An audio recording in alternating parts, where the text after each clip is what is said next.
जालन्यात मोती तलावात जलकुंड निर्मितीचं काम अंतिम टप्प्यात 19 कोटी रुपये खर्चून जालन्यात उभारला जात आहे जलकुंड। यंदाचं गणेश विसर्जन होणार जलकुंडात। आज दिनांक 4 रोजी गुरुवारी दुपारी 4 वाजता मिळालेल्या माहितीनुसार जालन्यात जलकुंड निर्मितीचं काम अंतिम टप्प्यात आलं आहे। तब्बल 19 कोटी रुपये खर्चून जालना शहरातील मोतीबाग इथं हा जलकुंड उभारला जातोय। यापूर्वी जालना शहरातील गणेश मूर्तीचं विसर्जन मोती तलावात केलं जायचं, मात्र त्यावेळी तलावात बुडून काही गणेश भक्तांचा मृत्यू झाल्याच्या घटना घडल्या। या दुर्घटनांना प्रतिबंध घालण्यासाठी जालना शहरात यंदा जलकुंड उभारण्यात आला आहे।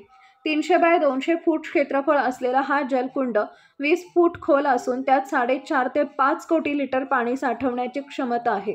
त्यामुळे यंदाचं गणेश विसर्जन याच जलकुंडात करण्यात येणार आहे। सध्या जलकुंड उभारणीचं काम अंतिम टप्प्यात असून त्यात पाणी सोडण्याचं कामही पूर्ण झालंय। त्यामुळे यंदाचं विसर्जन निर्विघ्नपणे होणार असून कोणतीही दुर्घटना टळणार आहे।